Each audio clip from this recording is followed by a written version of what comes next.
Hello everyone and welcome back to Coronavirus Corner.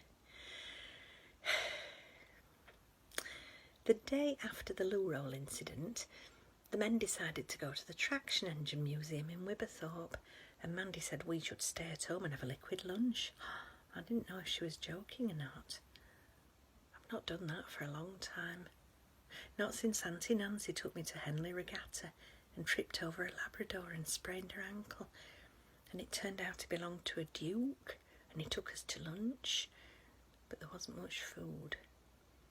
And then he and Auntie Nancy disappeared for the afternoon, and I was left walking the dog by the river for 3 hours. I was tipsy enough to fall in, but luckily I didn't. Auntie Nancy always said that was the best dog she ever met.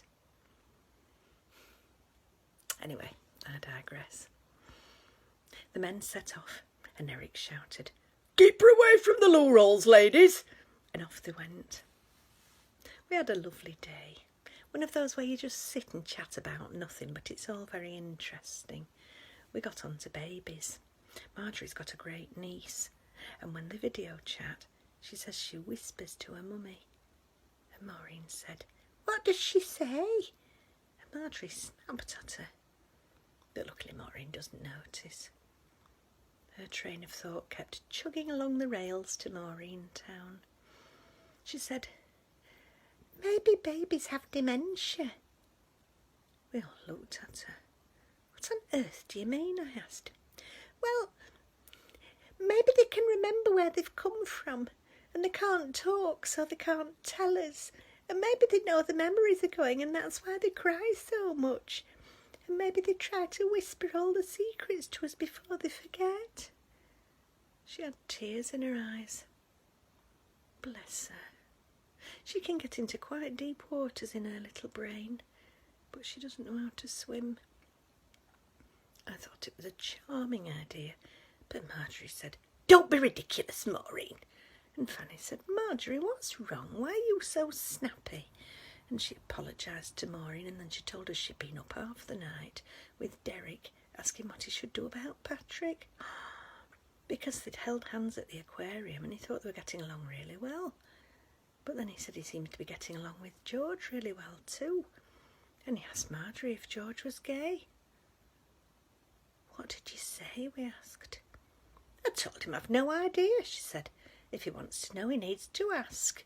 And she said she told him to have a word with Eric because he always seems to know what to do. "He does," said Maureen.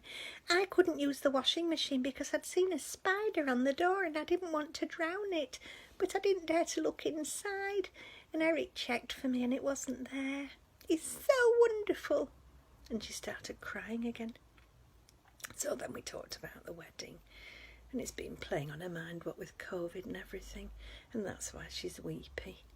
And we told her not to worry, and that Eric would sort COVID if he had to make sure their wedding day was lovely. And she cheered up. And Mandy said, "Time for our liquid lunch, ladies." And it was homemade vegetable soup with baguettes and cheese. It was delicious. Today's sensible tip is, if COVID is getting you down, talk to someone and let them help you get it into perspective. It will be over one day. You'll see. You take care, stay safe, and I'll see you tomorrow. Bye-bye.